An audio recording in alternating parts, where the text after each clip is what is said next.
Vamos nessa. Boa tarde para todos. Eu sou o Ricardo, eu sou o fundador do Coletivo 47, que é um espaço de coworking aqui em São Paulo. Eu também trabalhei por 11 anos na Abrams, então fui convidado para mediar essa conversa aqui com a Mariana, com o Renato e com a Camila. Antes de mais nada, eu queria dizer que esse webinar está sendo organizado pela Mello Advogados, que é um escritório com mais de 60 anos de trabalho, atuando com direito civil, empresarial, direito do entretenimento, família e sucessão, contencioso, buscando sempre soluções rápidas e inovadoras para os negócios dos seus clientes. E para os seus clientes em si, que já atendem pessoas físicas e jurídicas. A gente está aqui com a Mariana Mello, que é sócia do escritório, advogada, obviamente, diretora jurídica da Abrams e da Altivis, mãe, e ainda em contratempo para atuar em projetos de protagonismo feminino. Tem também o Renato Vanzella, que é músico e consultor de desenvolvimento de negócios da Fuga Music no Brasil.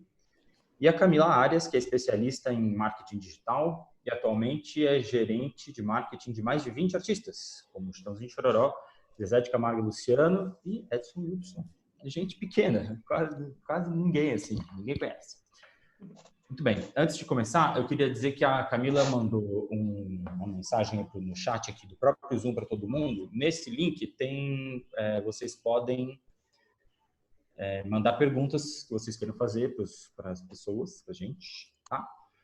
E aí eu vou estar conferindo e passando para eles. Bom, a gente começa então com a Mariana, né? Host do evento. E boa tarde para todos. Mariana, me conta uma coisa.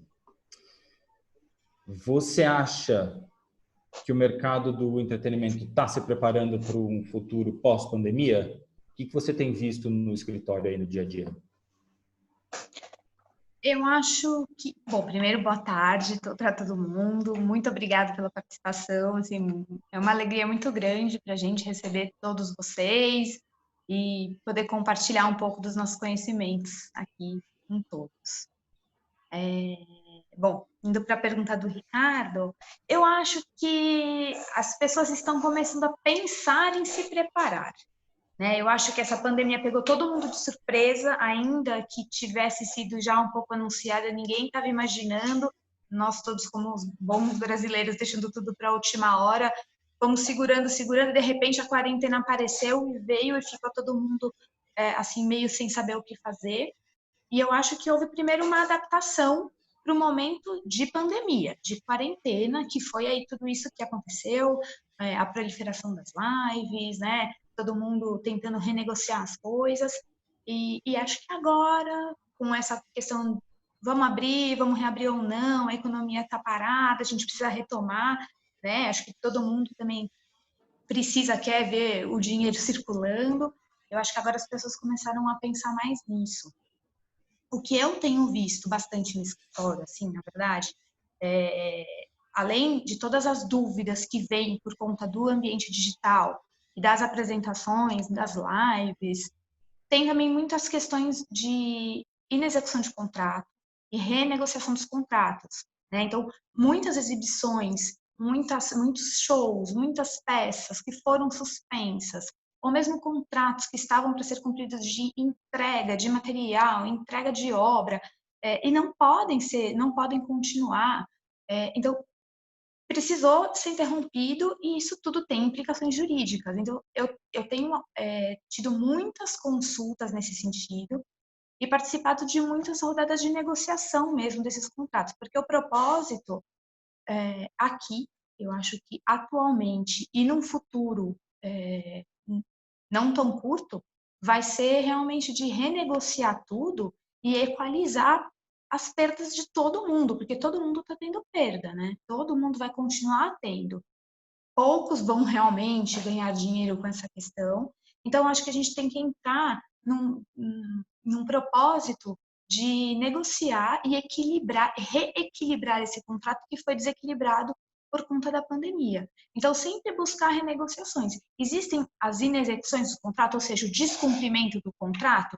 Existe. Existe gente que vai aproveitar da pandemia para não pagar uma pessoa que tinha sido contratada para participar daquele show que Sim, com certeza existe. Mas faz parte, né, da relação contratual também analisar tudo o que está acontecendo e reconhecer a nova circunstância fática que está se colocando e compreender o outro lado. Se todo mundo começar a rescindir contrato, entrar com ação de cobrança, isso vai ter um impacto gigantesco na economia. E a preocupação é que isso acabe engessando ainda mais o mercado. E o que a gente precisa, na verdade, é que a gente retorne essas atividades para as pessoas poderem voltar a atuar.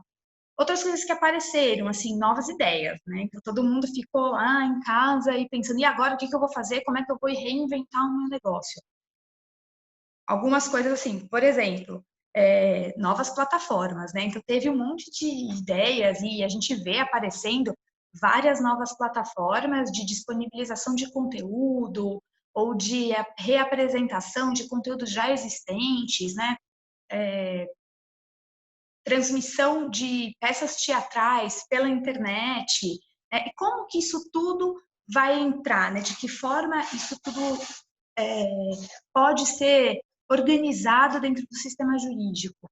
Isso tudo é muito importante, porque existe o direito autoral, existe a proteção autoral, e todas essas novas ideias, elas precisam entrar dentro desse arcabouço legislativo que já existe, né? Essa são coisas que costumam aparecer bastante aqui. E acho que, por fim, uma coisa que eu também reparei é a formação de grupos de pessoas. Acho que as pessoas adquiriram um senso de solidariedade maior ou de necessidade de estarem próximas, né? Então, as redes, eu acho que elas se tornaram mais poderosas ainda. Então, organizações, associações, sindicatos, né? Assim, reinventando o seu papel, cada um colocando a sua situação ali, se adaptando a esse novo mundo que surgiu aqui para gente.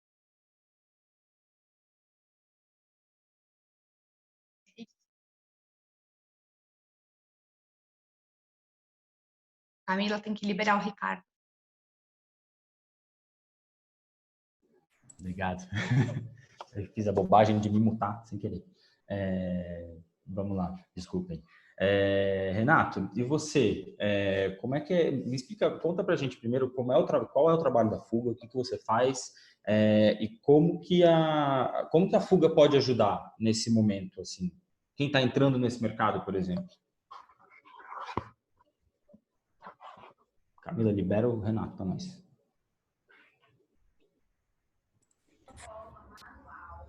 Primeiramente, boa tarde a todos. É um prazer estar aqui. Agradeço a Mari pelo convite. Muito bacana participar e a gente poder falar um pouco dessa situação do mercado da música, como está no Brasil, né, com essas dificuldades e um pouco que a gente tem visto de experiência no nosso dia a dia. Muito importante a gente poder compartilhar essas informações e trocar essas ideias, né?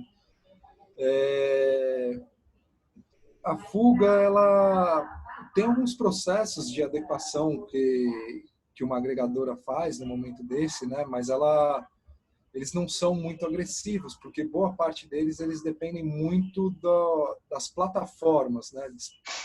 Disponibilizarem essas mudanças, né? Eles precisam se adequar para repassarem para a distribuidora a tecnologia e a distribuidora desenvolver aquele processo para poder repassar para os seus clientes.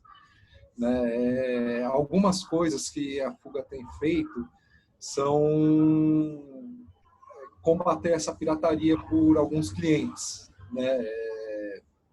A gente também tem que entender muito bem que a Fuga é uma empresa global e esse fenômeno de lives, da forma que a gente tem falado muito, ele está acontecendo mais fortemente aqui no Brasil. Claro que tem fora do país, obviamente, só que aqui todo mundo está fazendo live. Live virou a sensação e o recurso, né? Então, muitos problemas a gente escuta aqui e muitas vezes quando eu levo mesmo para minha equipe, que a gente tem aqui conversas semanais, global, com o pessoal de vendas, com o pessoal do marketing, até mesmo com o pessoal de TI, muitas dessas questões eles nem sabiam que existiam, né? Que aconteciam, que aconteceu no país onde eles estão, né? E atuam. Mas basicamente é isso, porque não surgiram muitas novidades sobre essa questão, né? Tem o processo de recolhimento dessas doações, você pega no Superchat, que aí obviamente tem que passar por uma agregadora, e a agregadora, por sua vez, não fica com aquela porcentagem de acordo que ela tem, né? Do seu deal, mas não tem muito mais o que uma agregadora fazer nesse momento. A gente depende muito do movimento das lojas, e, num sentido disso, para eles disponibilizarem essa tecnologia, né? Você vê, por exemplo, o Facebook com as lives pagas ainda em fase de teste, né? Então, como a Mari falou, é tudo muito recente, ninguém estava preparado, ninguém esperava. Eu acho que todo mundo tinha um entendimento de que as lives seriam uma vertente no mercado, né? Possivelmente com a entrada do 5G, já se falava muito isso em muitas conferências que eu fui ao redor do mundo, né? Então o pessoal estava estudando, mas não era uma questão prioritária, e de repente virou, né? Então todo mundo, aí o pessoal justamente ainda está numa fase de entendimento, o que é isso, como que isso vai ser. E eu acho que também tem o prazo, né? Quanto tempo isso vai durar e quanto tempo que eu tenho que fazer isso acontecer? Será que vale a pena será que isso é apenas uma coisa que está acontecendo momentânea, uma resposta à pandemia? Assim que a pandemia acabar, se é que ela vai acabar logo, isso vai desaparecer e vai murchar, a live não é mais uma sensação, doação, esse tipo de coisa, ou será que ele vai ficar? Eu acho que também as empresas estão tentando entender o que é isso, né? O que o mercado, como é que vai ficar esse mercado? E, obviamente, ninguém tem resposta para isso, né? Não é uma situação previsível, né? Não é uma coisa que aconteceu que pôs em risco as coisas, né? Porque o risco também você mede, né? Não tem como medir, tá? É instável, ninguém sabe o que vai de fato acontecer. É verdade. Eu ouvi esses dias que se alguém tem respostas concretas para o que vai acontecer pós-pandemia, é porque está mentindo, né? Porque, assim, de fato, a gente não tem como prever o futuro certamente. É lógico que algumas coisas a gente pode imaginar, mas, assim, se a gente disser com muita segurança, é porque tem alguma coisa errada. Camila, passando um pouco para você, você trabalha com o pessoal do sertanejo aí, claramente, e, né, live é a palavra do momento.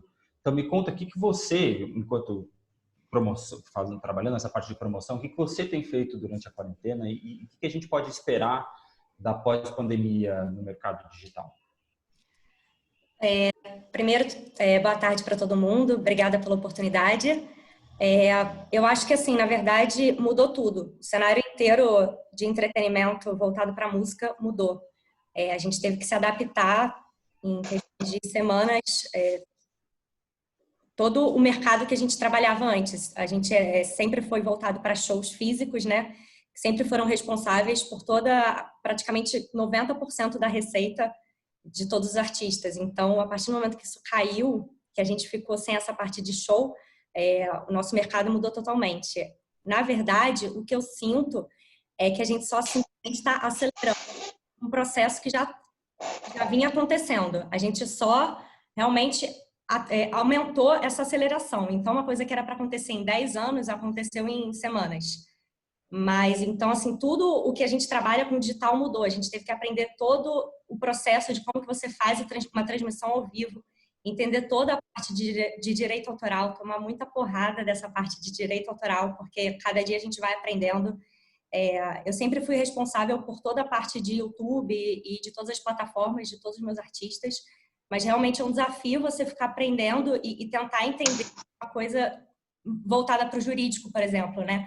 Então, todo dia eu vou tentando entender uma nova coisa que está acontecendo, entender o que a gente tem que fazer com a editora, o que a gente tem que fazer com a gravadora para conseguir a liberação da música, fazer tudo certinho para não dar nenhum problema com as plataformas, que a gente jamais gostaria de fazer isso.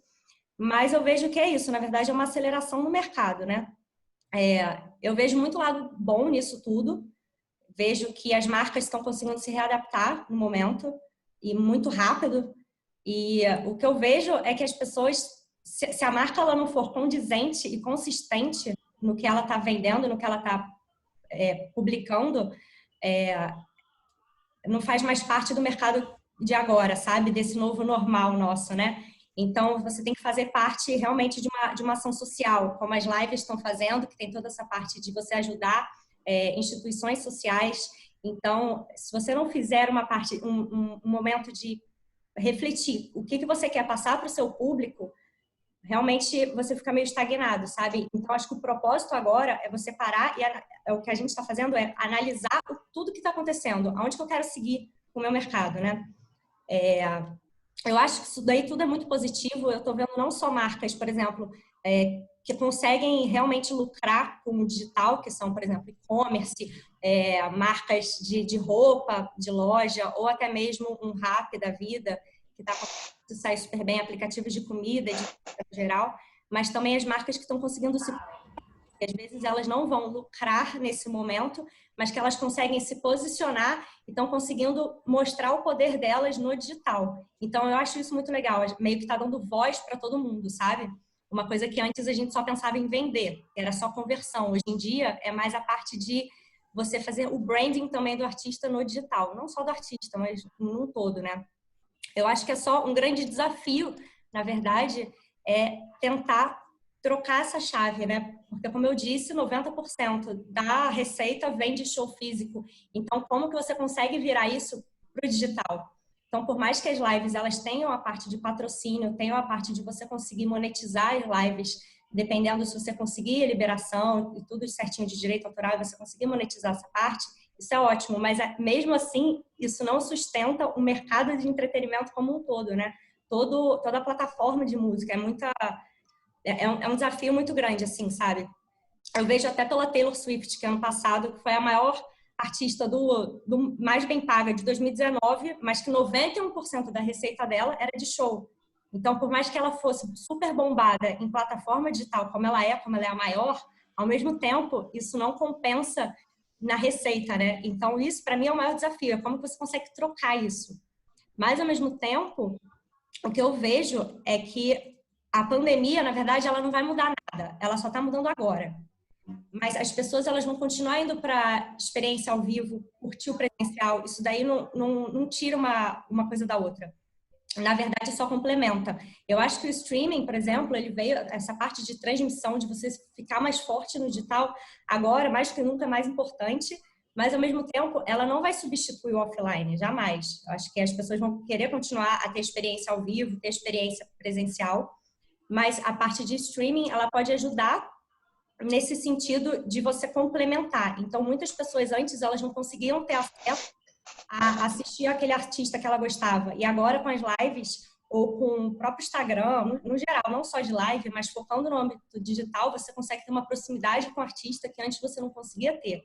Então, isso é muito legal também, porque você consegue entender melhor o seu público, entender melhor o que você pode entregar. Então, isso, para mim, assim, eu fico feliz que teve essa revolução digital, que foi mais rápida do que a gente esperava.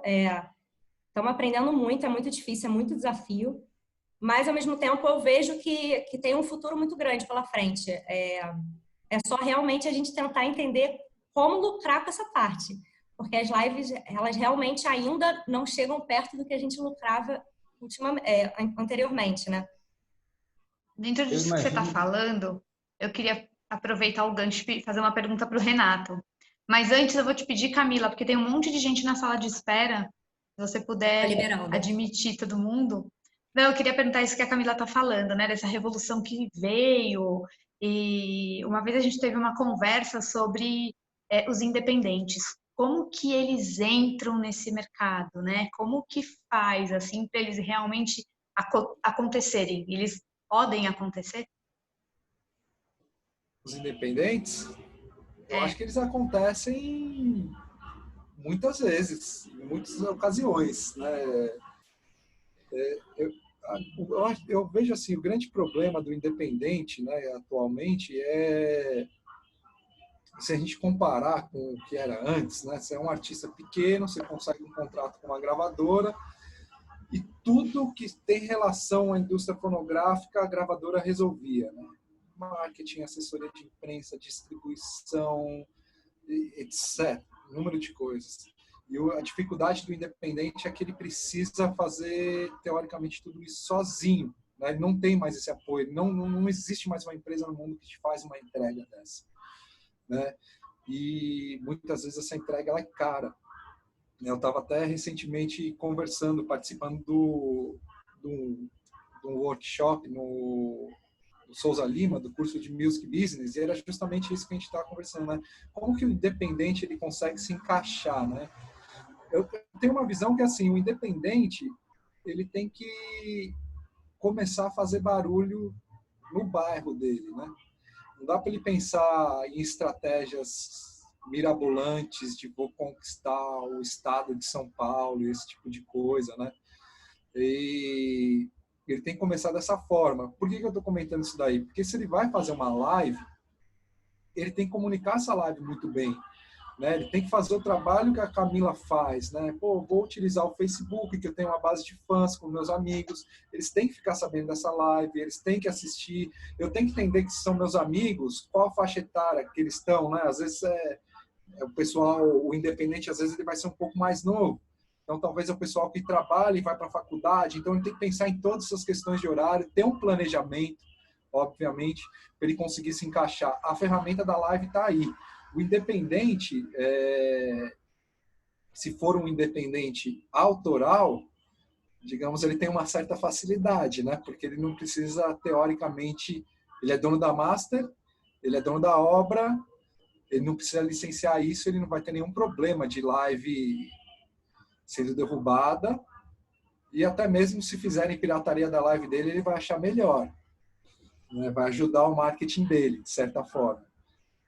As ferramentas estão aí, né? O grande problema que eu acho da pandemia é que o independente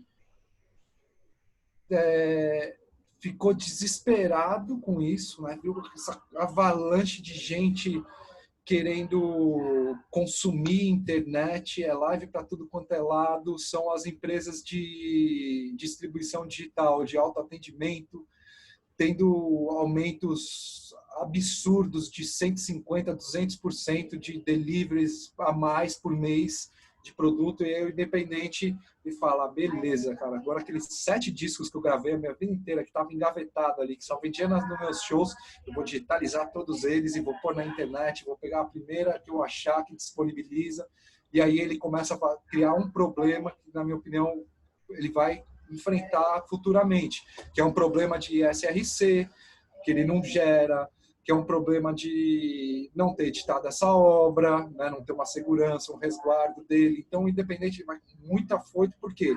Porque ele não tem aquele respaldo que eu estava falando desde o começo, né? Com quem que ele conversa sobre essas questões? Onde que ele pega essa instrução? Às vezes é caro, né? Mas ele também tem que entender que possivelmente ele tenha amigos e conhecidos nesse mercado e qualquer informação é importante, né? E buscar isso na internet eu também acredito que é fundamental, né? Essas informações não são simples, né? A grande maioria dos cases que a gente vê e coisas que a gente lê por aí, elas estão em inglês, isso dificulta muito o mercado brasileiro, na minha opinião, porque o acesso a essa informação e ao que realmente está acontecendo de novidade, ela está em inglês e quando ela chega no Brasil, ela chega um pouquinho defasada e não chega toda uma análise da crítica, digamos, da indústria fonográfica. Mas o independente, eu acho que ele sempre tem um espaço, né? Ele tem que se planejar, e aí vem tudo a questão do planejamento, que nem a Camila estava falando, né? Ah, beleza, isso aconteceu, e aí? Vou lá e vou gravar uma live? Ah, beleza, amanhã eu vou fazer o Chitãozinho Chororó sentado na casa deles, no sofá. Cara, vai dar errado, entendeu? Porque você não planejou, vai ter problema, né? Não é assim, não vai funcionar, cara. Por mais que você, vou usar minha rede social, você tem uma audiência absurda, você vai barrar no direito autoral, vai cair essa live, você vai ter algum tipo de problema. Então, tudo vai vir no planejamento, seja do grande, quando o grande se envolve muito mais equipe, um planejamento muito mais rebuscado e muito mais pessoas trabalhando naquilo. Quando independente, menos, mas também tem que ter um certo carinho e pensar. Gastar um tempo, né? Pô, escrevi o planejamento, exercício simples, né? Escreve lá o planejamento numa folha de pão, Cara, esquece, vai dormir, no outro dia à tarde, lê de novo, fala, será que eu estou viajando? Será que não estou? Será que faz sentido? Porra, eu esqueci de pensar em tal coisa, ó.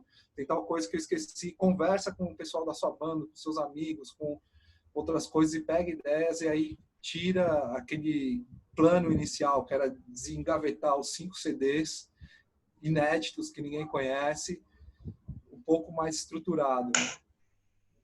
Eu ia aproveitar, Concordo com você. uma falta de planejamento que a gente viu durante a quarentena foi a live do Flávio Brasil, sertanejo, não sei se vocês chegaram a ver, a live mais rápida do mundo durou 10 segundos, que ele entrou com o cavalo não quis ficar e saiu correndo. Eu recebi uma pergunta aqui, eu queria lembrar para todo mundo que se vocês quiserem mandar pergunta, tem um link, a Camila mandou um link aqui no chat para vocês mandarem pergunta para quem quiserem. E mandaram já uma pergunta aqui para a Camila, que eu estenderia até para o Renato também. Se vocês veem novas formas de monetização aparecendo durante essa quarentena, ou durante a pandemia, ou até depois, e como elas podem ser exploradas por quem está só tateando o mundo digital. Eu acho que tem muita forma de monetização, sim. Na verdade, acho que é só o início, né? Mas no YouTube, por exemplo, está com essa novidade do Superchat agora. Então, que é uma forma de monetizar com as lives.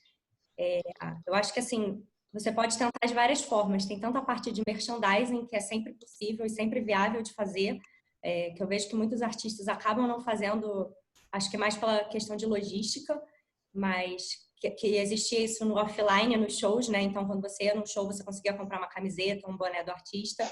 Mas isso daí pode ser muito bem transformado no online. Ainda acho que isso aqui no Brasil falta muito, nos Estados Unidos é muito bom, né? É até conectado com o Spotify, mas aqui no Brasil ainda não começou isso, tanto no Spotify quanto no YouTube, né? Que nos Estados Unidos está habilitado para a parte de merchan. Mas eu acho que, assim, é muito o início disso tudo. O IGTV agora, por exemplo, vai começar com a parte de monetização. Vai dar problema de novo de direito autoral, né? Mas tem que ver isso tudo. Mas eu acho que está muito no início ainda do digital. Eu acho que vai começar a pipocar muita coisa nova, assim. E dá para você monetizar, sim. Você pode pensar em, às vezes, fazer Tem alguns canais, né? Uns canais maiores, mas que já estão habilitados no YouTube para você realmente monetizar. Então, você faz um grupo fechado de fãs que gostariam de receber o conteúdo antes, então você pode soltar alguns conteúdos exclusivos lá, então já é alguma forma legal de monetizar. Isso acontece muito em game, né? No mundo de game acontece bastante, tanto no Twitch, que é aquela plataforma de vídeo deles. Amazon, né? Isso. Quanto para o YouTube também, né? Tem muito canal que você só pode entrar se você for assinante, então você realmente tem que pagar uma assinatura mensal para você conseguir fazer parte daquilo. Então, assim, monetizar é meio que o céu é o limite. Se você tem um produto legal e se você vê que pode converter, que você tem público para isso, vale o teste.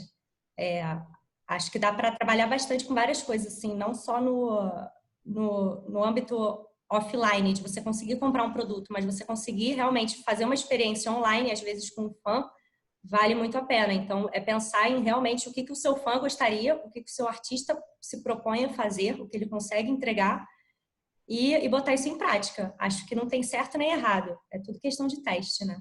Mas a maioria das vezes dá certo. As pessoas realmente sempre se engajam, se envolvem. Elas gostam de comprar produto ou comprar uma experiência que seja. Então, acho que mais do que nunca agora, com essa transição do offline para o online, eu acho que pode trazer muito benefício também, porque você pode realmente pensar em estratégias que antes eram inviáveis, mas que agora você consegue atingir muito mais gente e realmente pensar em questão de alcance, em questão de proporção, pode proporcionar muito mais do que um offline. Sim, eu acho que é aquela questão do vínculo do artista com o fã, né?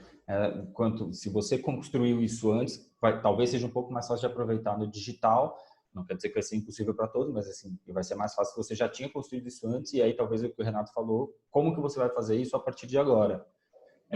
Renato, o que você tem visto de melhores formas de monetizar a arte online? Em consideração, assim, por exemplo, ao streaming propriamente dito, eu não vejo muitas outras formas de se monetizar, porque você precisa das licenças, né? E elas já estão feitas e qualquer outra plataforma que surgir, ela vai seguir o padrão das outras, né? Isso já está uma coisa meio que clara, assim. eu vejo que pode surgir muita mudança nessa questão de monetização direto para o artista, que nem você comentou. Terem essas mudanças de doação, ou você ter um acesso exclusivo no canal, o canal em si, aí pode ser um canal de uma gravadora, um canal qualquer, e você pagar por conteúdo exclusivos, que não, na verdade não é nenhuma novidade, né? Patreon faz isso demais, e o YouTube já tem feito isso há muito tempo com games, né? A música eu não entendi porque eles estão demorando tanto tempo, demoraram tanto tempo para liberar, né? Eu achei que era uma coisa, sempre pensei, nossa, ainda mais na época que eu trabalhava em gravadora, eu ficava pensando, nossa, a hora que liberar isso daqui, tanto de conteúdo que a gente pode fazer exclusivo, com a base de fãs que a gente tem aqui, nossa, se a gente converter 1%, isso vai dar uma receita de tanto. Ficava pensando nessas coisas, né? Eu acho que nesse sentido, sim. Mas, de certa forma, eu acho que ainda está muito embrionário, assim, e talvez vão precisar ter noção de números para saber o quanto isso vai ser relevante, né? De fato, para acontecer, e quanto isso vai gerar um mercado mesmo, de fato, né? Porque a interação está ali, né? Você colocar Mas também, Renato, desculpa te cortar, mas talvez seja embrionário, mas, enfim, como todo embrião, ele tende a crescer, né? E, de alguma forma, a gente tem que começar a entrar nesse mercado mesmo, já de uma forma relativamente organizada, para dali a um tempo, isso está muito mais popularizado e mais gente conseguir receber frutos daí, né? Sim, que minha única questão, assim, eu não tinha visto até então os players terem feito algum movimento verdadeiro nesse sentido, sabe? Fizeram a doação por causa da pandemia, obviamente, e aí quiseram se solidarizar, ter uma solidariedade com toda a situação, toda a cadeia criativa que a gente tem, que precisa, né? Senão, quem que vai criar e quem que vai fazer a indústria girar e etc. Quem que vai consumir as coisas ali. Mas, por exemplo, merchandising está disponível no Spotify há muito tempo, né? Então, eu vejo assim, as ferramentas elas surgem, mas elas não continuam na evolução que elas talvez deveriam ter também, com certo cuidado. Elas surgem, eu acho que de uma forma muito precária, e aí ela fica ali e não tem atualização. Não é a mesma melhoria contínua que existe em outros serviços que eles prestam, né? Vamos fazer o plano estudante, vamos fazer a versão beta, vamos investir no podcast, vamos fazer tal coisa, vamos fazer playlist de sei lá o quê, vamos dar foco no mercado acolá, vamos criar determinadas sessões, vamos fazer parceria com rádio, trazer as rádios aqui para dentro, fazer tudo isso. E a parte de doação para o fã, ela fica muito pequena, assim, é pouco pensada no meu modo de ver. Eu acho que o artista em si, ele não está muito bem pensado, né? E não só o artista, o autor também, né? Então, bom, legal, a gente teve esse ano o Spotify criando uma página para o autor, né? Agora, devido a inúmeros processos que os players estão recebendo dos autores, vai ser obrigado, pelo menos na fuga, vai ser obrigado a partir do dia 1º de julho, você cadastrar o compositor e o letrista da música, né? Já era um campo que a gente tinha ali disponível, só que agora vai ser obrigatório, você não envia mais um produto. Mas eu acho que precisa de mais movimento assim, nesse sentido, sabe? Mais ferramentas. Eu vou aproveitar esse gancho, Renato, para te perguntar justamente, Mariana, o que você, assim, o que o artista, o produtor, precisa fazer para ter os direitos preservados, atuar de forma mais profissional, para garantir que ele vai receber a remuneração dele na hora que ele licenciar a música dele, né? Eu acho o seguinte, assim, como o Renato falou um tempinho atrás, a live é um show, né? E como show, ele tem que ser organizado e planejado. Não é assim, bota o botão lá, gente, tô aqui ao vivo e tal, e comecei a cantar. Não, né? Se você quer ter uma coisa profissional, você tem que ter planejamento, né? E os direitos autorais, eles têm que fazer parte desse planejamento. Não tem como. Num show você planeja, isso faz parte, você tem que colocar aqui também. Eu aqui, a gente já está falando disso, todo mundo sabe, realmente é algo embrionário, cada plataforma também vai ter uma maneira de lidar, né? Mas, assim, eu esbocei aqui alguns passos para serem seguidos, né? Computei aqui 6, tá? Então, o primeiro deles é realmente organizar e fazer o set list, tá? O set list das obras. Então, vamos lá, o que a gente vai tocar? São essas obras? São essas obras. E seguir esse set list. Isso é importante. Segundo passo, licenciar essas obras. Como que faz para licenciar essas obras? O licenciamento de obras é simplesmente você obter as autorizações para utilizá-las. Então, você tem que ir atrás de todos os titulares de direitos envolvidos. Quando a gente está falando aqui da música ao vivo, que é exatamente esse caso, a gente vai precisar das autorizações autorais, que são dos autores e dos editores. O editor já vai fazer o licenciamento pelo próprio autor. Se ele for independente, vai ser do próprio autor. Só que você precisa ter autorização de cada uma das obras. Não pode não ter, tá? Uma coisa muito importante, se a live for patrocinada, isso deve ser indicado. Deve ser indicado de uma forma bastante pormenorizada, dependendo da editora, dependendo de quem for o titular com quem você estiver negociando, ele vai ter uma exigência ou outra. E aí você tem que cumprir para você poder obter o licenciamento dessa obra. Se você não conseguir, você não pode usar, você vai ter que usar outra. Certo? Muito bem. Um outro ponto que muita gente esquece é verificar, e daí aqui eu estou falando já dos intérpretes, é verificar junto com a sua agregadora se você pode fazer essa live dessa maneira, porque muitos contratos com agregadoras têm restrições e muita gente esquece de verificar isso, tá? Então, é importante verificar, especialmente se depois você vai querer deixar aquela live disponível. Então, é importante não esquecer disso. Tá? Quarto passo, informar o ECAD. Então, você vai pegar aquele seu set list e vai mandar para o ECAD falando que você obteve a liberação do show, como um show normal, ou você obteve a liberação, ou você vai declarar qual foi o repertório que foi executado ali. E, por fim, nossa, eu fiz a conta errada, né? Eram 5, gente, desculpa. E uma coisa que ninguém lembra de falar, mas eu faço questão de falar, é dar o crédito ao autor. Não pode deixar de mencionar quem é o compositor da obra. É o direito moral de autor. Então, em algum local da sua live, você tem que colocar ali de quem são as composições. A forma mais gentil e mais engrandecedora de fazer isso é realmente estar aparecendo ali o nome do compositor na hora que está sendo executada. Nem sempre a pessoa vai conseguir fazer isso, por questões tecnológicas ou não. Mas, poxa vida, você já organizou, você tem o setlist, você sabe quem é, coloca ali na descrição da sua live, faz a menção, fala o nome do autor, isso é muito importante, tá? Não pode deixar para lá aquela pessoa que foi realmente que criou aquela obra que você está ali executando. Essa honra é importante. E, por fim, a live é uma live, é ao vivo. Ela não pode ficar disponível depois. Se você quer deixar ela disponível depois, são outras licenças que você tem que obter. Você vai fazer todo esse procedimento, novamente, claro, você pode fazer ao mesmo tempo, mas quando a gente está falando de live, a gente está falando do ao vivo, tá? Acho que é isso, assim. Claro que, assim, dependendo da plataforma, dependendo do titular, do detentor do direito, vai ter mais uma série de coisas a serem cumpridas, sim. Mas, no geral, à luz da lei, né, a nossa lei, ela é bastante protetiva ao autor, propositalmente, eu acho isso muito importante. Eu não vejo como fugir disso. Você vai precisar de todos esses passos aqui. Mari, o que você acha em relação às lives que entram como piratas também?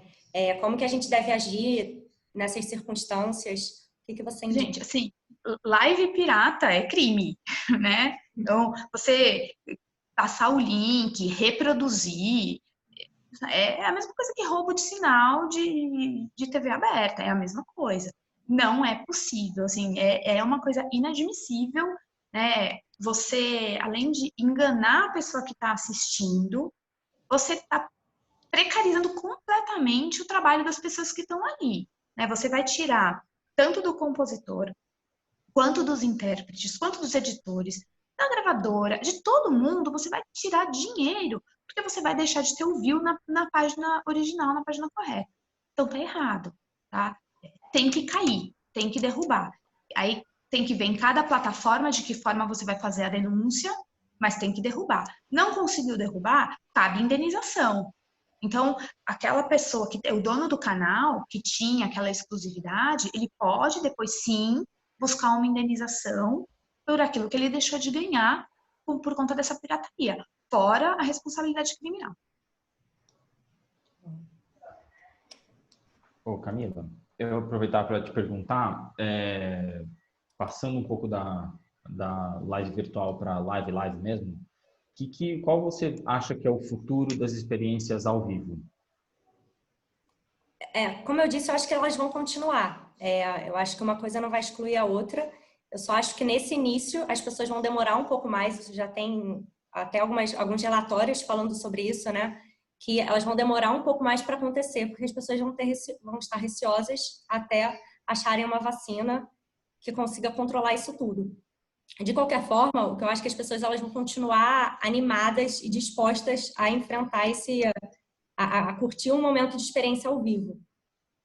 Eu acho que, na verdade, vai conseguir realmente unir o online com o offline nessa experiência. Então, a gente pode fazer até algumas experiências ao vivo satélite, que é como o Tomorrowland está fazendo, por exemplo. Tem várias outras experiências e festivais fazendo isso. Não só na música, mas como cinema. Você faz um evento, seja offline ou online, e você distribui isso para outras plataformas. Então, às vezes, o Tomorrowland ele começou a fazer isso no offline, mas já tá trazendo para online. Ele começou a fazer o evento dele no formato offline, e aí, em alguns lugares, em alguns países, ele fazia os outros eventos satélite. Então, assim, eu acho que isso pode funcionar no momento online. Então, as pessoas conseguem pagar por uma experiência em streaming mais barata do que um ao vivo. Então, às vezes, pode fazer essa junção. A pessoa pode comprar uma festa e tocar algum DJ, algum artista naquela festa, e ele está ao mesmo tempo no offline. Então, elas comprarem aquela experiência ali para acontecer naquele momento online. Eu acho que pode ter essa junção, sabe? Eu vejo meio que como uma tendência de mercado isso. Eu não acho que as lives vão parar. Elas vão diminuir depois que isso tudo acontecer, depois que a gente voltar ao normal. Mas eu acho que não vai excluir, não acho que vai parar esse mercado, sabe? Então, eu acho que realmente o online vai ajudar o offline. Acho que as pessoas vão conseguir se adaptar nesse mercado.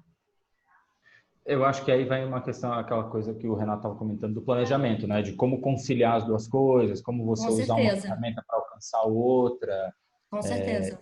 E aí eu queria perguntar para a Mariana, falando em planejar e falando em pandemia, tem um negócio que você já comentou comigo, que é como se precaver, assim, e por acaso, né? Por acaso que o acaso está cada vez menos acaso. Vai que o artista fica doente, vai que o artista fica mal, vai que o artista morre. O que dá para fazer para se precaver quanto a isso? Então, eu acho que isso é importante de falar mesmo. Eu acho que a gente está vivendo uma pandemia, né? Assim, então, a saúde está afetada e a gente não pode fechar os olhos para isso. Então, aliás, uma coisa que eu acho importante até a gente pensar quando a gente está falando de organização da live e pensando num futuro próximo, é também pensar em como você vai realizar os eventos de uma maneira que esteja bem adaptada, com questões de segurança, adaptada a todos os protocolos de higiene, né, e de distanciamento que vão ser impostos e que vão ser um novo limite, uma nova regra a ser cumprida. E quando tem essas gravações de live mais profissionais, você precisa obedecer necessariamente e muito provavelmente a gente vai continuar tendo que ter isso. Mas enfim, voltando à pergunta do Ricardo, eu acho que a gente não pode deixar de pensar nisso. E é importante que o artista tenha primeiro, que ele tem que ter conhecimento do direito autoral, porque o direito autoral ele vai valer por 70 anos depois da morte dele, né? Regra geral, tá? Tem outras especificidades, os 70 anos depois da gravação do fonograma, enfim.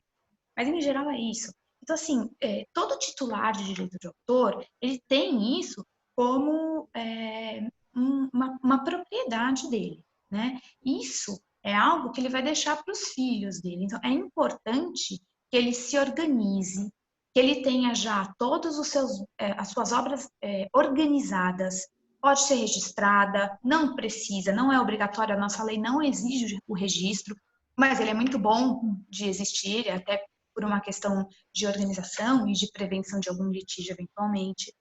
Os contratos dele têm que estar organizados, ele tem que saber com quem ele contratou. Vai fazer a cessão do direito? Vai fazer uma edição? Saiba o que está fazendo. Não sabe o que está fazendo? Pergunta, né? Então, tem que ter uma ajuda, né? Procure, se organize. Não pode ficar ao léu. Procure a associação de gestão coletiva. As pessoas, assim, eu sou diretora da Abramos e eu posso falar pela Abramos, assim, então, todas as pessoas do atendimento são absolutamente aptas a ajudar e com muita boa vontade a ajudar nessa organização. E eu acho que a gente está num momento, eu acho que isso deve acontecer sempre, tá? Mas eu acho que a gente está num momento bastante premente. Logo no início da pandemia, eu vi vários pedidos de testamento, de realização de testamento. E eu acho que é algo que deve sim ser pensado, né? A gente fica pensando demais, a morte deixa para depois, a gente não liga para isso, mas ela está aqui, do nosso lado, né? Rondando. Então, eu acho que vale pensar nisso. Planejar, fazer, de repente, já organizar em vida o seu patrimônio, que é seu e que vai ficar para os seus herdeiros, para os seus descendentes, como o seu legado. Então, deixar ele já estabelecido. Isso tudo pode ser feito em vida, para não existir problemas depois da morte. No caso de uma doença também, Ricardo, você falou, existem formas de você também organizar isso e prever eventualmente a situação, com procurações, com contratos, organizações empresariais também, de uma maneira mais profissional.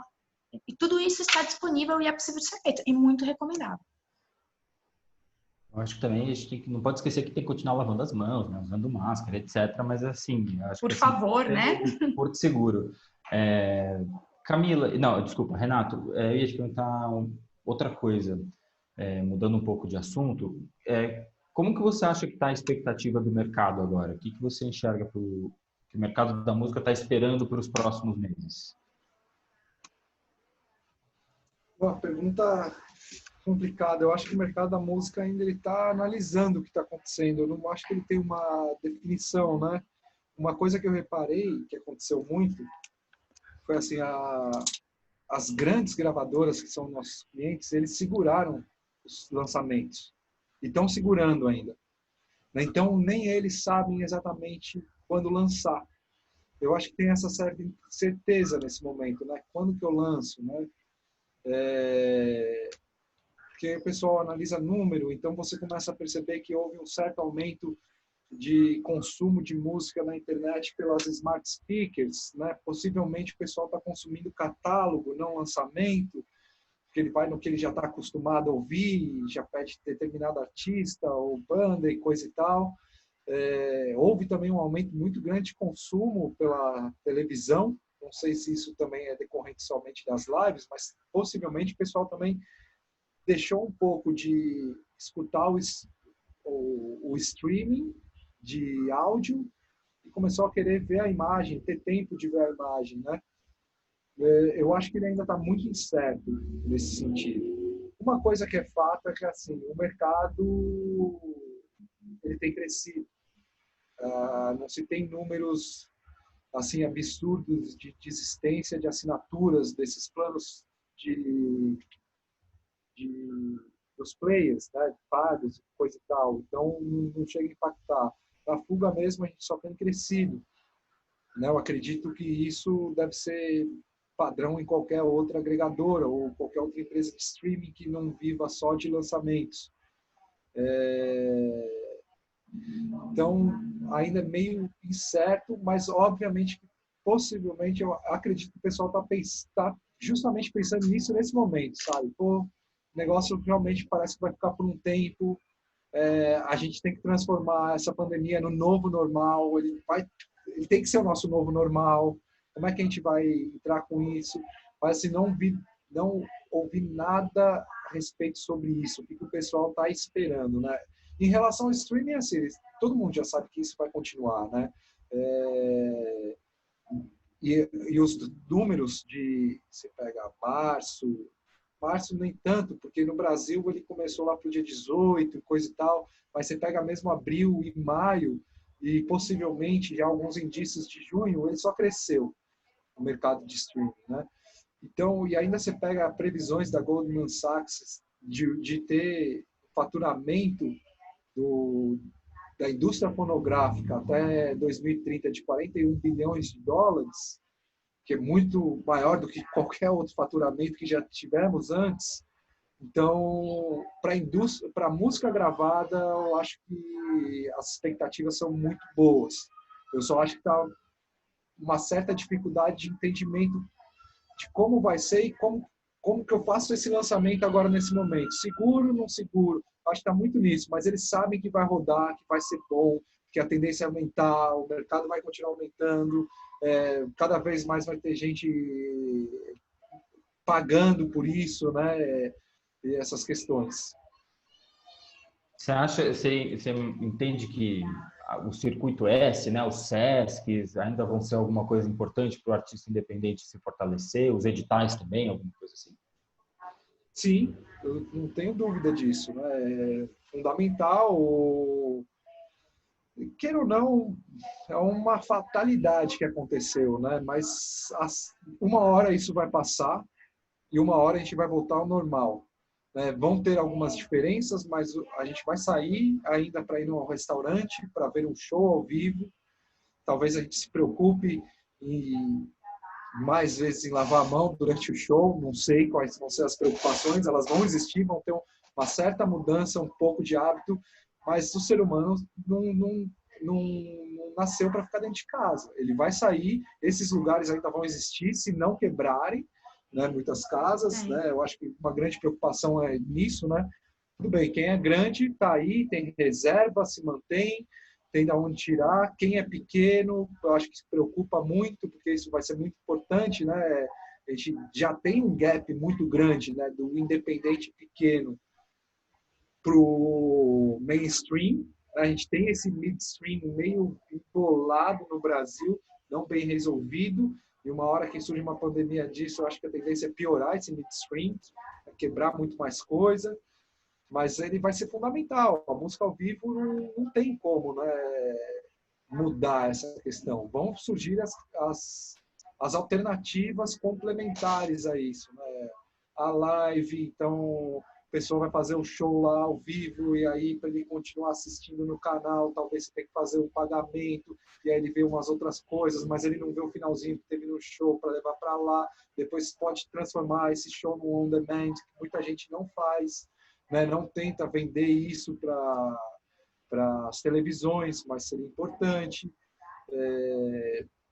Assim, eu acho que vai ser... Eu tenho algumas... Desculpe, vai lá. Não, manda. Pode ir, eu ia concluir. Não, conclui, por favor. Só ia falar que eu acho que vai ser interessante a volta, assim. Vão surgir coisas legais. Apesar da gente passar por muita dificuldade. Eu tenho preocupações, assim. Eu tenho algumas preocupações, assim, de ordem mais social, sabe? Porque eu acho que a gente entrando nessa crise que a gente está entrando e o distanciamento social que ainda se impõe, ele vai trazer algumas restrições. E essas restrições, elas podem afetar diretamente o caixa dessas produções artísticas, né? Assim, além dessas adequações que vão ter que ser feitas necessariamente, né? Essas adequações de ambiente, de espaço, de protocolo, também tem adequações de caráter trabalhista, né? Assim, a pessoa que vai ser contratada, eu acho que vai ter um impacto na contratação da mão de obra feminina. A gente vai ter um impacto grande, talvez, no acesso de pessoas mais idosas e do grupo de risco a esses eventos que muito provavelmente vão começar a aparecer, né, de uma forma... E eu acho que nós temos, como sociedade, que pensar nisso. E a pessoa, o produtor do evento, o criador que está fazendo isso, eu acho que tem que ter também o pensamento aí. Todo mundo tem que ter esse pensamento, né? Uma coisa que a gente vê bastante e já vê agora, assim, é a precarização do trabalho, né? Então, atores sendo contratados a preço de banana para fazer um vídeo, né? às vezes nem é preço de banana, às vezes é de graça, né? E ele tendo que fazer toda a produção do vídeo em casa. Alguns trabalhadores que perderam seus empregos porque simplesmente não conseguem mais entrar, não tem mais o trabalho que eles faziam e não vão conseguir se recolocar. E como a gente vai fazer para chegar nessas pessoas e manter essa economia do entretenimento funcionando, né? Porque esse é o nosso trabalho. Então, assim, sumiu tudo isso, some o trabalho de todo mundo, né? A gente vai manter, assim, vai ficar uma coisa só focada em uma ou outra pessoa, produzindo conteúdo de qualidade duvidosa, às vezes, né? E sem o devido crédito às pessoas. Então, eu acho que, assim, tem algumas medidas que vão precisar ser tomadas. Eu acho que tem coisas, assim, que precisam ser pensadas desde agora.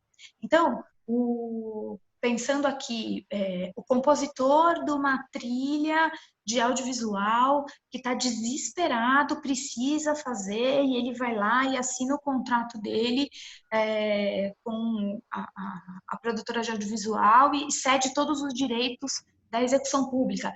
Isso é abusivo, né? Não dá para ele aceitar isso. E eu compreendo a necessidade, né? Tá todo mundo nessa necessidade, mas não dá para fazer isso. Aí a gente pensa assim, poxa vida, o setor do turismo acabou, não, né? Tá tendo prejuízo. Então tá bom, vamos lá, vamos fazer viagens, né, viagens virtuais. Então tem os grupos e fazem as viagens virtuais. E olha aqui, nessa cidade tem um museu. Vamos fazer a visita nesse museu e vai lá, e você vai reproduzindo obras que são protegidas e que deveriam levar uma remuneração para o autor. Tudo isso é muito legal, porque você, de fato, democratiza o conhecimento, você proporciona acesso. Eu só acho que isso tudo tem que ser feito de uma forma respeitosa. Então, quando a gente fala disso, assim, essas viagens virtuais, por exemplo, você consegue obter autorização e você paga um valor para o autor que não vai mais conseguir expor a sua obra, né? Porque talvez não tenha exposições num curto prazo de tempo. Então, voltando aqui a falar do direito autoral, né? Ele vai servir aqui como uma ferramenta de distribuição de renda, né? Para esses criadores que estão ali tendo todo o seu... que estão colocando todo o seu empenho ali na criação de algo que depois vai ser degustado por todos, né? Sempre tem alguém ganhando. E por que não ele ganhar alguma coisa também? Acho que todo mundo tem que pensar um pouco nisso. Falei demais agora. Não, eu ia aproveitar, aqui assim, a gente já tá há uma hora falando aqui, talvez, né, a gente não... Como ninguém ligou a câmera para a gente ver, de fato, se eles estão dormindo ou não, eles ligaram lá no começo, mas depois parece que ficaram com vergonha. A gente está sabendo que vocês estão acordados ouvindo a gente, tá? Eu queria aproveitar e juntar umas perguntas aqui que a gente recebeu no link, no formulário, para Camila, especialmente. Camila, o que você acha que hoje é o melhor canal para manter o famoso awareness, né? O engajamento do artista com o público? É Instagram? É algum outro canal? É Spotify? É achar o jeito de entrar lá nas playlists do Spotify? O que você acha? Eu acho que não tem fórmula certa. Na verdade, você tem que entender o seu público e o seu propósito ali. Então, eu acho que, sendo muito sincera, eu acho que muitas vezes, para o artista fica um pouco entrando nessa noia do Instagram, sabe? Porque as pessoas são muito voltadas já para o Instagram. Sendo que, para você seguir um artista, ao meu ver, você tem que gostar da música dele. Então, para mim, antes sempre vão vir as plataformas, YouTube, Spotify. Se você consegue engajar, conquistar o seu fã nessas plataformas e levar ele para o Instagram porque ele quer seguir você pela sua personalidade e pelo que você está divulgando ali, é show. Eu acho que não pode ser ao contrário. Você tentar bombar um artista no Instagram, por exemplo, e depois tentar levar ele para o YouTube. Para mim, na minha cabeça, faz mais sentido dessa forma. Eu acho que você tem que fazer um trabalho bem em todas as plataformas. Muitas vezes eu vejo os artistas ou as próprias equipes tentando levar já para um direcionamento, seja do YouTube ou do Spotify, mas eu acho que tem que ser tudo, na verdade, né? São públicos muito diferentes. O público do O YouTube é totalmente diferente do Spotify, que é totalmente diferente do Deezer. Então, você tem que ter cuidado com todas as plataformas. Analisar todas, ver qual que está te rendendo mais, tanto em engajamento quanto em monetização. Mas é tentar entender melhor o seu público, onde que ele vai estar, em qualquer forma, assim. Então, eu acho que vale um trabalho antes disso tudo para você analisar as bases. Então, poxa, eu tô com muita base no YouTube, que legal, e eu não tô com nada no Instagram, então eu tenho que começar a bombar meu Instagram, de fato. Mas aí eu acho que é um trabalho conjunto, sabe? Uma coisa vai puxando a outra. Acho que cada semana é isso. A gente volta a falar do planejamento. Você tem que pensar num planejamento que você consiga sustentar todas as plataformas que você tem. Porque não adianta você entrar no TikTok, no Twitter, no Instagram, no Snapchat, em qualquer plataforma que seja, sejam as velhas ou as novas, e você não ter consistência com aquilo que você está realmente querendo produzir. Então, você tem que pensar em todos os conteúdos para aquelas plataformas. Você não pode simplesmente replicar o conteúdo que você está postando no Instagram, postar no Facebook, postar no YouTube, porque não tem público, né? Então, acho que vale essa análise e realmente dar um pouco de atenção para todas essas plataformas que você acredita que vão realmente engajar. Seja o Instagram, seja o Facebook, seja o YouTube. É realmente trabalhar com todas elas. Eu acho que tem várias plataformas que as pessoas não usam. Eu acho que elas simplesmente jogam os conteúdos lá e não sabem aproveitar. O próprio Spotify, eu vejo que está muito cru ainda o mercado, sabe? Acho que as pessoas elas querem atingir bem o Spotify, desejam isso, mas não sabem como. Elas não conseguem, às vezes, analisar, pegar um Spotify for Artists. Isso daí seja a gravadora ou a distribuidora ou até o próprio marketing, de mostrar isso para o artista, de mostrar a importância e falar, olha, eu tenho aqui um relatório com todos os seus números, você tem fã no Acre, você sabia? Você tem fã em Manaus, e você conseguir realmente ver todas aquelas métricas que estão a seu favor. Há uns 10 anos a gente não tinha direito a nada, né? Era tudo meio que jogado no branco, assim. Você jogava na TV, nas rádios, mas você também não tinha um relatório de como que isso performava. Hoje em dia a gente tem relatório de tudo. Então, você conseguir pegar esse relatório, conseguir analisar e ver, cara, olha, meu público está crescendo pra caramba aqui no Spotify. O que está acontecendo para estar estourando assim? Deixa eu pensar. Então, deixa eu começar a bombar mais o meu Spotify. E é isso, realmente um planejamento. Cada semana você lida com uma plataforma. Então, assim, um lançamento de música, por exemplo, eu vejo que as pessoas elas acabam priorizando uma plataforma ou outra. Não tem que priorizar nenhuma, você tem que priorizar todas. E as próprias plataformas, elas falam isso. Elas falam da importância. O Spotify, em várias conversas que eu tenho com eles, eles falam, Camila, prioriza a Deezer, prioriza a Amazon. Tem que fazer um trabalho conjunto, porque tem público em todas as plataformas, né? Então, eu acho que tem que ser pensado tudo, esse planejamento. Assim, se você conseguir planejar o que você vai fazer no Instagram, o que você vai fazer no YouTube, o que você vai fazer no Spotify, fica muito mais fácil. E realmente olhar essas métricas que são todas a nosso favor, né? Eu acho que é aquilo, se você tentar escrever um livro, fazer as ilustrações, fazer a diagramação, fazer a capa, mandar e ser a gráfica, vai ser muito difícil você conseguir ter sucesso em todas as áreas. Então, Exato. é bom você sempre procurar o profissional que pode te auxiliar nesse passo, seja o profissional de marketing, seja um advogado para ver a parte de contrato, de direito, de tudo, Com certeza. né? Seja o agregador, o distribuidor, todas as áreas estão... Eu acho que assim, hoje tem canais suficientes para todo mundo explorar e precisa buscar esses lugares, né? Com certeza. Eu acho que a gente já está Só caminhando aqui. complementando o que a Camila falou, né?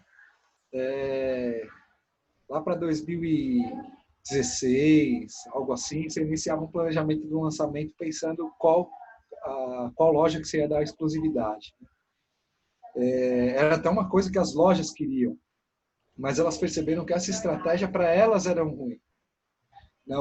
O ideal era que tivessem todas ao mesmo tempo, sabe? Porque elas precisavam fortalecer o mercado de streaming como um todo. Todas elas precisavam. Então não adiantava você não tirava quem estava usando a Apple para ir para o Spotify, e você não fazia esse tipo de coisa. Você acabava tirando o usuário daqui para ir para lá. Você não pegava o usuário que não estava consumindo isso, que estava ouvindo CD ou vinil, né? Então elas é isso que a Camila falou. Qualquer reunião que você for fazer com uma DSP, você falar exclusividade, deu problema. Se você falar que vai só focar em determinada DSP, eles vão falar, não, faz isso não, tudo bem, quer falar um pouquinho mais da gente, porque tem mais fã, mas fala de todas as outras, faz um post de tudo, fala sobre tudo, e principalmente faça o lançamento em todas ao mesmo tempo. Né? Sim. Não é, vou fazer um videoclipe antes no YouTube. Isso dá um problema sério para você conseguir um destaque em playlist, uma plataforma. Né? Isso não quer dizer que você não vai conseguir. Você vai conseguir, obviamente, se o produto tiver relevância. Mas assim, você começa já com o pé meio torto ali na conversa, uma relação não muito legal, final que você quer ter. Concordo com isso tudo que você falou, Renato. Eu acho que às vezes até rola esse lado negativo de você divulgar só uma plataforma e aí o fã, ele vai lá sedento ouvir sua música e você só está divulgando uma. Falar, então só tá nessa. Porque ainda é muito difícil o fã entender isso, né? Então, eu acho que você tem que bater em cada uma mesmo para ele lembrar. Caramba, ele tá no Deezer, ele tá na Amazon, ele tá no iTunes, tem todas as plataformas ali para tudo. Então, você tem que realmente bater em todas, né? Porque senão ele acaba no esquecimento. É muita informação que a gente recebe por dia. Então, se a gente não ficar ali de vez em quando, oi, eu tô aqui no Spotify, eu tô aqui no YouTube, vem ver a minha novidade no Instagram, você acaba meio que acaba no esquecimento, assim, né? Cai nesse esquecimento. Sim. Então, eu acho importante, assim. Eu vejo que muitas vezes as pessoas até divulgam errado, sabe? E eu fico para morrer, eu fico, ai meu Deus. Por exemplo, vai divulga uma música no Instagram, levando para o Spotify, só que aí as pessoas não sabem que no Spotify a maioria dos usuários são freemium, e aí divulga, bota o link direto para a música. E aí quando a pessoa que é freemium vai ouvir, vai entrar numa música random, né, aleatória, e não você quis. Isso daí eu vejo é um clássico, né? Eu fico para morrer com isso, eu falo, meu Deus do céu, é isso. Eu acho que as pessoas elas têm que procurar mais saber sobre as plataformas. Eu acho que informação até tem. Você tem que ser muito rato ali, você tem que realmente gostar, porque não é uma coisa tão fácil, mas tem informação, né? Tem o Spotify, ele tem tudo direitinho falando, o Deezer também, a Amazon, elas falam muito direitinho, muito às claras, como é que é a forma certa para você divulgar o seu produto. Mas eu acho que às vezes as pessoas esquecem disso e vão no Ctrl+C, Ctrl+V, sabe? Né? Então não pensam direito, assim, elas simplesmente falam, meu Deus, eu preciso lançar, preciso fazer isso, e solta às vezes sem esse planejamento que é necessário para você realmente entender a plataforma. Porque é isso, é tudo muito novo, né? O Spotify está aqui há 5 anos no Brasil, então é tudo muito novo. Então é realmente assim, deixa eu ver se tá fácil para o meu fã entender, né? Se eu consigo entender aqui, deixa eu ver se para ele também tá fácil, porque às vezes já tá na minha cabeça, que para mim já é muito prático, já tá muito, né, no automático, mas para os fãs não. Então é realmente fazer esse trabalho de tipo, tá, o que eu tô realmente compartilhando com o meu fã. Ele vai conseguir entender essa minha divulgação? Vai, beleza. Então, próxima, né? Acho que é mais por aí. Verdade. Eu ia comentar que a gestão coletiva de direito autoral, por muito tempo, foi exatamente essa fonte de receita que voltava depois do trabalho todo de divulgação, ou seja, não era a preocupação do artista não era arrecadar. Agora o artista tem que se preocupar em divulgar e arrecadar. Então talvez a gente tenha que repensar e deixar essa deixa para talvez a próxima live, a gente falar sobre como isso pode ser retomado assim de uma forma que beneficie mais gente, né? Não só quem é rápido, só quem consegue lá digitar todos os códigos e acessar todas as receitas. Gente, já são 6h10. Eu queria agradecer, eu acho que foi muito legal. Queria agradecer a todo mundo que participou aqui, mesmo que eu não tenha visto vocês. Assim, vi uma ou outra, Lenira, eu vi o David, obrigado, viu, gente? Vocês me ouvem, agradeço. Queria agradecer a vocês todos, Mariana, Renato, Camila. Se vocês tiverem alguma consideração final, tá com vocês. Olha, eu tinha uma consideração final, mas aí você roubou minha linha, porque você falou desculpe. que queria falar. Mas tudo bem, eu vou falar mesmo assim, tá bom? Mas fala de novo, que você certamente vai falar melhor do que eu. Não, o que eu ia falar é que, assim, eu também sou uma ferrenha defensora da gestão coletiva, né? E eu acho que eu vejo um pouquinho diferente de você. Eu acho que ainda é a melhor forma, quer dizer, eu sei que você também pensa assim, mas ainda é a melhor forma de receber e distribuir dinheiro para os criadores. E, mais do que isso, é a forma mais justa, porque a gestão coletiva, como deve ser, é uma gestão coletiva que abrange a todos, né? Não é uma gestão coletiva só para alguns selecionados, não. É uma gestão coletiva que contempla todo mundo, né? Quando a gente fala de música, é uma gestão coletiva que vai contemplar autor, editor, intérprete, produtor fonográfico e músico. Todo mundo. E não só um ou outro que tenha o conhecimento.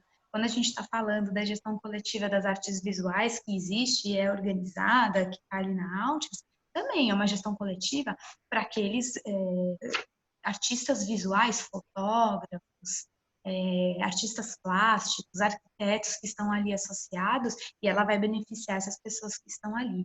E eu acho, mas assim, agora a gente vê como tá tudo no digital, né? Todo mundo está no digital. Se houvessem mais associações de gestão coletiva das outras áreas, dos atores, eu tenho certeza de que essas pessoas estariam recebendo e sendo contempladas de uma forma muito mais justa e mais interessante financeiramente do que elas estão sendo atualmente, porque eu acho que a gente está falando do futuro, né? Eu acho que esse futuro que vem aí é um futuro realmente solidário e todas as pessoas precisam estar juntas e é muito mais fácil você pleitear alguma coisa no coletivo do que individualmente. E você acaba atingindo muito mais gente. Muito bem. Renato, Camila?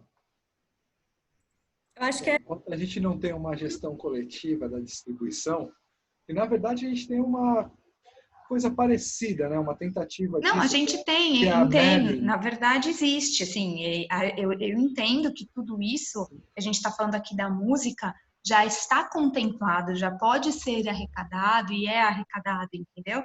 O que eu acho é que isso deve ser replicado em outros modelos de negócio.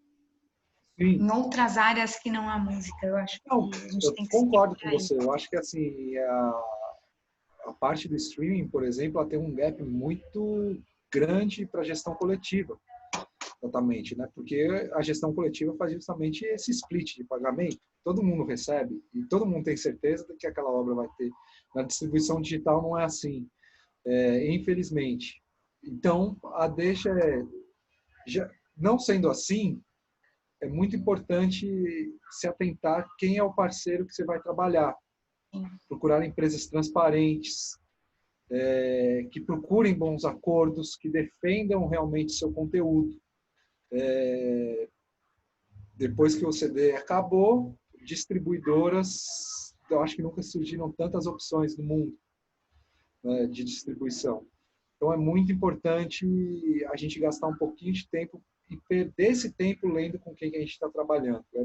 Vai ser fundamental para você ter uma arrecadação correta. Legal. E queria agradecer a todo mundo que participou. E mais uma vez agradecer o convite. Obrigado, Renato. Camila, sua vez. Eu queria agradecer o convite mais uma vez e falar que eu acho muito promissor isso tudo que a gente está vivendo. Só vejo, claro que tem o lado ruim, né, disso tudo, mas eu vejo muito lado positivo voltado para o digital. Acho que é a hora dos artistas cada vez mais se engajarem, entenderem o público, pesquisarem, planejarem e tá cada vez mais viável, assim, sabe? Você conseguir realmente alcançar o artista, agora é muito fácil, né? É uma aproximação geral, então eu acho que é muito bom.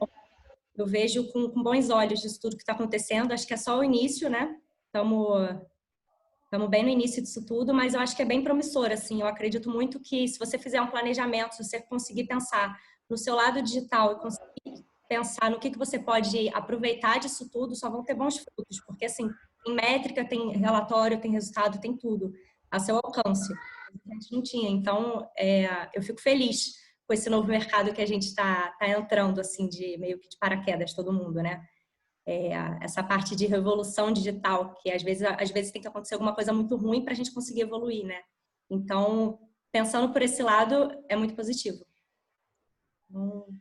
Conto com muito bom. Aproveite o digital, consiga aproveitar essa parte. E é isso. Muito bem, gente. Eu queria agradecer todo mundo que ficou aqui com a gente. Muito obrigado, Ícaro, Meb, Douglas, Natália, Gislene, Débora, Bruno, Tatiana, Beatriz, Eduardo, Renata, Marô, a Laissa, tem muita gente. Agradeço muito, muito todo mundo. Obrigado, Mariana. Obrigado a Mela Advogados pela oportunidade, que a gente possa fazer outras, porque eu acho que tem bastante coisa para a gente conversar ainda, que o tempo é curto sempre. tá bom? Então, muito obrigado. A gente pode pensar também em disponibilizar essa conversa no YouTube depois, né? Ia ser legal. Vamos, porque bastante gente não conseguiu entrar, né? A gente teve esse problema que muita gente não conseguiu entrar, então a gente já pede desculpas aqui para todo mundo. Dá um jeito, e para o próximo a gente já planeja uma coisa diferente. É o primeiro de muitos. Com certeza. Certo? Muito obrigado, então. Até a próxima e boa noite para todo mundo. Boa noite. Tchau, tchau. Tchau, tchau.